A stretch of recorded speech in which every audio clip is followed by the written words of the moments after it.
What if the story everyone thinks they know is missing its most important chapters? Not hidden in gossip blogs, not buried in tabloids, but erased entirely. Blacked out, redacted, locked away behind legal ink so thick it practically dares you to ask questions. Because when court documents remove entire hours instead of sentences, stops being about privacy and starts feeling like protection. And one name keeps surfacing around those missing hours, quietly, repeatedly, like it was never meant to be noticed. Meghan Markle, years before royal headlines, before fairy tale weddings, before the world knew her name. There's been growing buzz online about where Meghan really moved, who she really met, and how early her access began. According to reports and testimony that later surfaced, entire portions of Ghislaine Maxwell's private statements were wiped clean. Not summarized, not paraphrased, completely erased. Nearly 12 hours of conversation gone. And what caught people's attention wasn't what was visible. It was what wasn't. Observers noted that Meghan's name appeared around these redactions often enough to raise eyebrows. Not as a footnote, but as someone present, remembered, and worth removing from the public record. And that's where the questions start. Before Prince Harry. Before the crown, Meghan wasn't just another struggling actress grinding auditions and cable roles.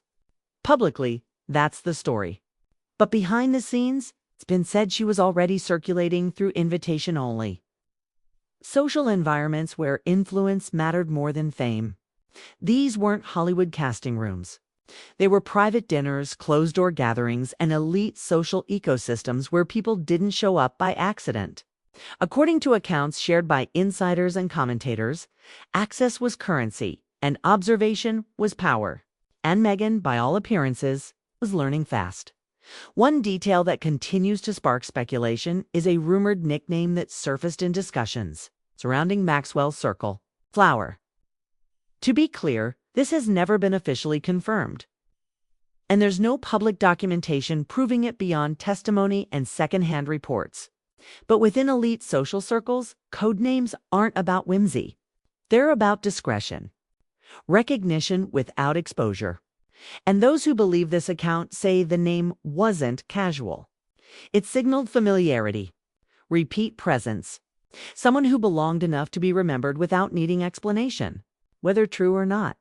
The symbolism alone adds another layer to the mystery. As conversations around this grew louder, attention shifted to Soho House, not as a trendy members club, but as a strategic hub, a place where power, money, politics, and celebrity quietly overlapped. Reports suggest these spaces functioned less like parties and more like social laboratories, where introductions were deliberate and proximity was everything. Meghan's repeated presence in these environments, according to speculation, wasn't about being seen. It was about seeing, learning who mattered, who deferred to whom, and how influence actually moved behind closed doors. And then came Istanbul. In 2015, an event took place that many now view as a turning point.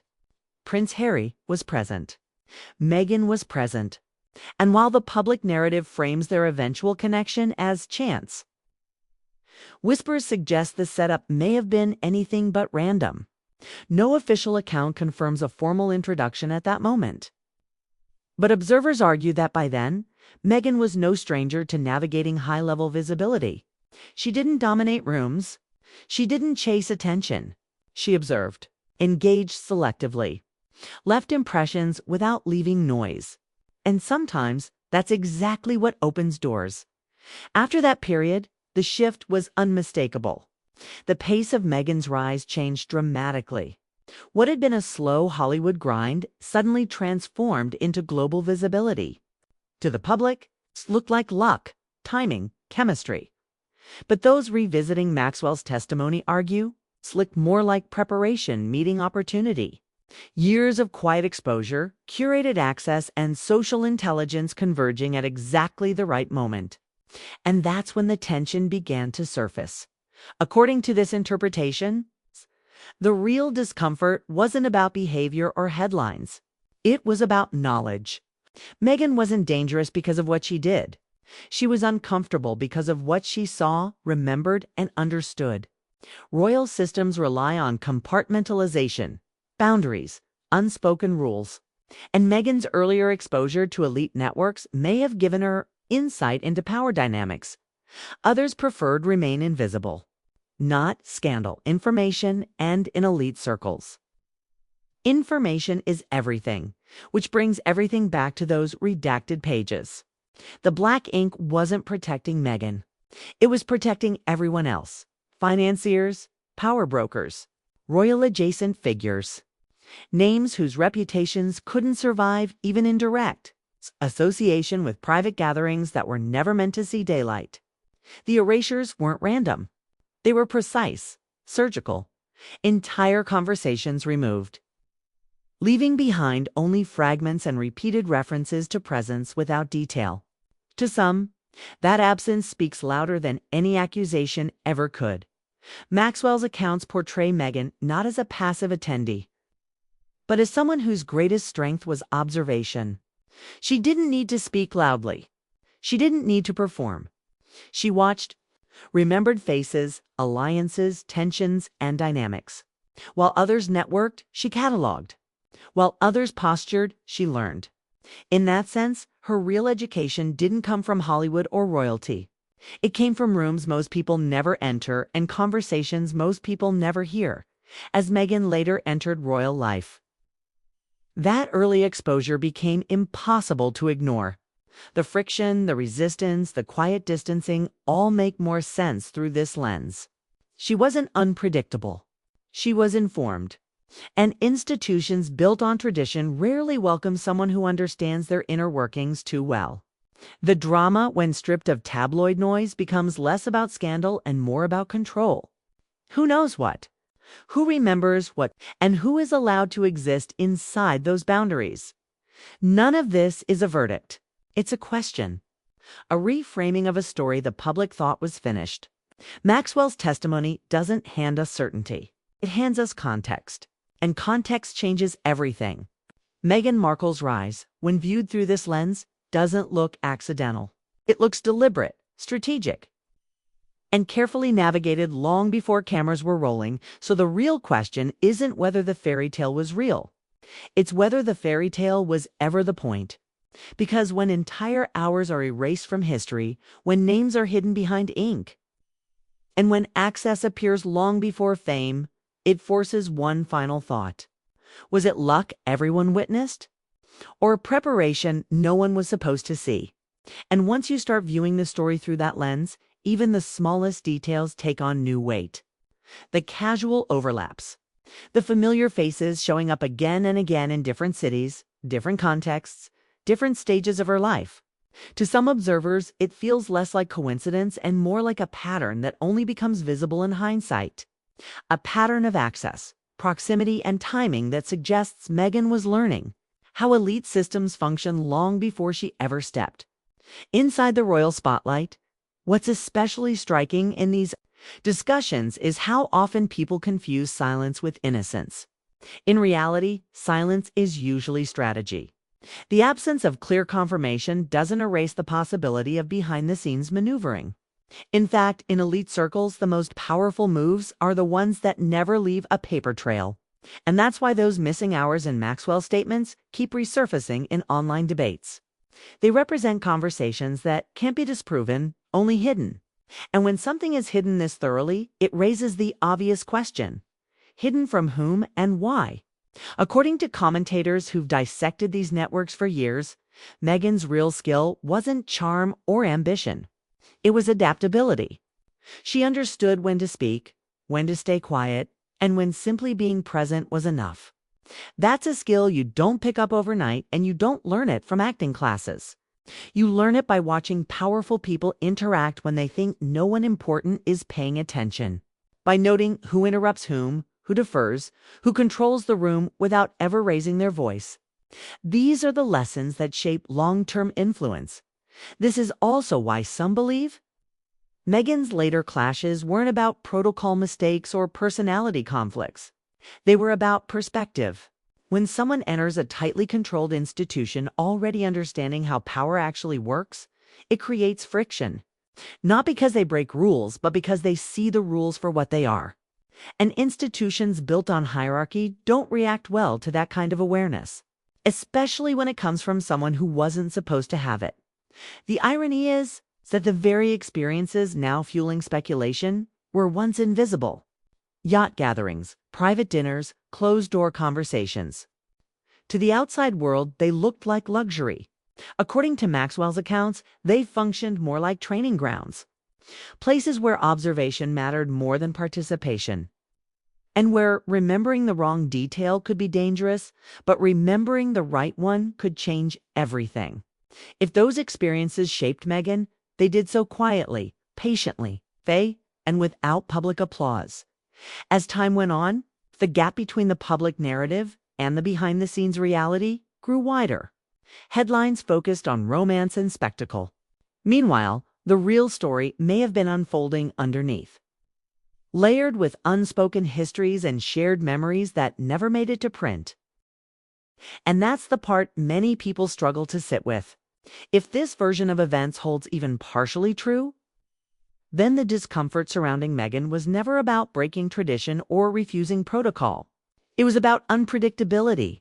Institutions like the royal family depend on predictability. They rely on people playing roles exactly as expected, staying within lanes that were drawn long before they arrived. Someone who understands the mechanics too well, who can read the room without being taught, becomes difficult to manage. Not because they're loud, but because they're aware. This is why some observers believe the real rupture happened long before any public statements or dramatic exits. It happened quietly in rooms where nothing was said outright, but everything was understood. A look held too long. A comment that landed a little too close to home. A moment where it became clear that Meghan wasn't just participating in royal life, she was interpreting it. An interpretation in systems built on tradition is a threat. What makes this story linger is that there's no single moment to point to. No dramatic confrontation caught on camera. Just layers of access, exposure, and experience that don't fit neatly into the fairy tale arc people were sold. Maxwell's testimony, the redacted transcripts. The recurring overlaps in elite spaces all suggest a longer runway than most realized. A runway built quietly, without fanfare and without the public's awareness. And maybe that's why reactions to Meghan have always been so polarized. Some see ambition. Others see manipulation. But beneath both interpretations sits something more neutral and more unsettling. Competence, social intelligence, the ability to navigate systems that aren't written down. When someone possesses that skill without coming from the expected background, it disrupts the narrative of who is allowed to succeed in certain spaces. The unanswered questions remain. Not because the truth is explosive, but because it's inconvenient. Fully unpacking how access works, how introductions are curated, and how power circulates behind closed doors would force a much broader conversation. One that doesn't just involve Meghan, but implicates the structures that quietly shape outcomes while pretending they don't exist. So the story continues to hover in this strange space between rumor and reality. Not provable enough to close, not dismissible enough to ignore. And as long as those redactions remain, as long as those missing hours stay missing, people will keep revisiting the same thought. That what we saw wasn't the beginning of Meghan Markle's story. It was simply the moment the curtain lifted. Because in worlds governed by influence rather than transparency, the most important chapters are rarely the ones you're allowed to read, and that's the part many people struggle to sit with. If this version of events holds even partially true, then the discomfort surrounding Meghan was never about breaking tradition or refusing protocol. It was about unpredictability. Institutions like the royal family depend on predictability. They rely on people playing roles exactly as expected, staying within lanes that were drawn long before they arrived. Someone who understands the mechanics too well, who can read the room without being taught, becomes difficult to manage. Not because they're loud, but because they're aware. This is why some observers believe the real rupture happened long before any public statements or dramatic exits. It happened quietly in rooms where nothing was said outright, but everything was understood. A look held too long. A comment that landed a little too close to home. A moment where it became clear that Meghan wasn't just participating in royal life, she was interpreting it. An interpretation in systems built on tradition is a threat.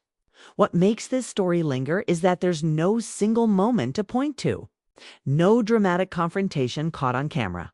Just layers of access, exposure, and experience that don't fit neatly into the fairy tale arc people were sold. Maxwell's testimony, the redacted transcripts. The recurring overlaps in elite spaces all suggest a longer runway than most realized. A runway built quietly, without fanfare and without the public's awareness. And maybe that's why reactions to Meghan have always been so polarized. Some see ambition. Others see manipulation. But beneath both interpretations sits something more neutral and more unsettling. Competence, social intelligence, the ability to navigate systems that aren't written down.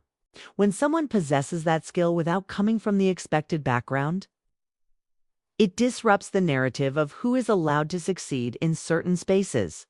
The unanswered questions remain. Not because the truth is explosive, but because it's inconvenient. Fully unpacking how access works, how introductions are curated, and how power circulates behind closed doors would force a much broader conversation. One that doesn't just involve Meghan, but implicates the structures that quietly shape outcomes while pretending they don't exist. So the story continues to hover in this strange space between rumor and reality. Not provable enough to close, not dismissible enough to ignore. And as long as those redactions remain, as long as those missing hours stay missing, people will keep revisiting the same thought. That what we saw wasn't the beginning of Meghan Markle's story. It was simply the moment the curtain lifted. Because in worlds governed by influence rather than transparency, the most important chapters are rarely the ones you're allowed to read. And maybe that's why every attempt to move on from this story never quite works. Too many loose ends remain. Too many moments that, when replayed with this context in mind, feel different. Comments that once sounded naive now feel rehearsed. Coincidences that once seemed romantic now feel improbably precise. None of it proves anything on its own, but together it forms a pattern that keeps pulling people back in. What's rarely discussed is how rare this kind of social fluency actually is. Most people enter elite spaces and immediately reveal themselves. They overtalk. They overperform. They try too hard to belong. According to those who've analyzed Meghan's early trajectory, she did the opposite. She blended. She listened. She adapted. That ability alone can be enough to unsettle environments built on rigid hierarchies, especially when those hierarchies depend on newcomers being visibly out of their depth. This also reframes why control over narrative became such a battleground later on. When someone understands how stories are shaped before they reach the public, they're less likely to accept a version that doesn't serve them. And that creates friction with institutions that have spent centuries perfecting narrative management. From this perspective, the struggle wasn't just personal. It was structural. A clash between someone who learned the system from the inside and a system that assumed she never would. Even now, notice how carefully language is used whenever these topics surface. How often conversations circle back to optics instead of substance. How quickly discussions shift away from access, networks, and gatekeepers and toward personality or emotion. That deflection is familiar to anyone who studied power long enough. It keeps the focus on the individual while protecting the machinery behind them. And that machinery is what Maxwell's testimony accidentally illuminated. Not through explicit claims, but through absence. Through what was removed instead of what was said. Through the realization that erasing entire blocks of dialogue requires intent. Someone decided those conversations were too revealing, not necessarily because of scandal, but because of exposure. Exposure of how people are positioned, who opens doors, and how early trajectories are quietly shaped. So when people ask why this story still matters, the answer isn't about Meghan alone. It's about what her story reveals when examined closely. How proximity works. how mentorship can be invisible, how preparation often masquerades as luck, and how the most powerful influences are rarely the ones making headlines. In the end, maybe the most accurate way to understand all of this is to strip away the extremes. Not saint, not villain, just someone who learned early that the world runs on patterns most people never see. Someone who recognized that access precedes opportunity, and that watching closely can be more valuable than speaking loudly. And if that makes people uncomfortable, it's because it challenges the illusion that outcomes are random, that fairy tales just happen, that systems are neutral. Once you see how deliberate some paths really are, it becomes impossible to unsee them. That's why the conversation doesn't end here. Because as long as there are redacted pages, unanswered overlaps, and stories that don't quite line up, people will keep asking the same quiet question. Not what happened, but how it was allowed to happen at all.